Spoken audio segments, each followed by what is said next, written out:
Thank you. At 6:31, new this morning, the Hannibal-LaGrange University Board voted to freeze tuition for the upcoming school year starting in August, along with the 25-26 school year. WGEM's Ryan Hill joins us this morning. He's live from the campus in Hannibal to tell us how this could potentially attract more students. Ryan, good morning. Good morning. Now, here at Hannibal-LaGrange University, being that it's summer, aside from a few joggers on campus, all is quiet now. But come fall, that'll be different. That's because more students are expected to be on campus this year. Now, the president says thanks to an increase in enrollment last year, the school was able to freeze tuition for this year, but also decided to freeze it for the following year as well. He says the biggest problem facing students in America is student debt.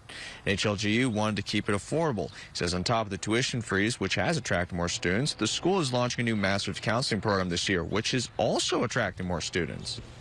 It does fulfill all the requirements for state licensure here in the state of Missouri. It is available beyond the state of Missouri to students as well. Students from other states would need to check and see if it meets their licensure requirements in their state. But we are really excited to offer that program.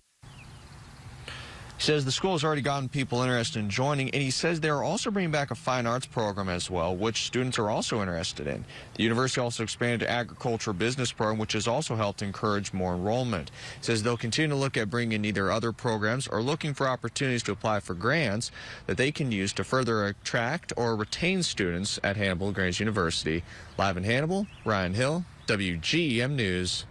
Brian, thank you. The university president says the board also froze tuition for online students, and they've helped make it much easier for credits to transfer from other schools, which he says also helps to attract students who are looking to finish up their degrees.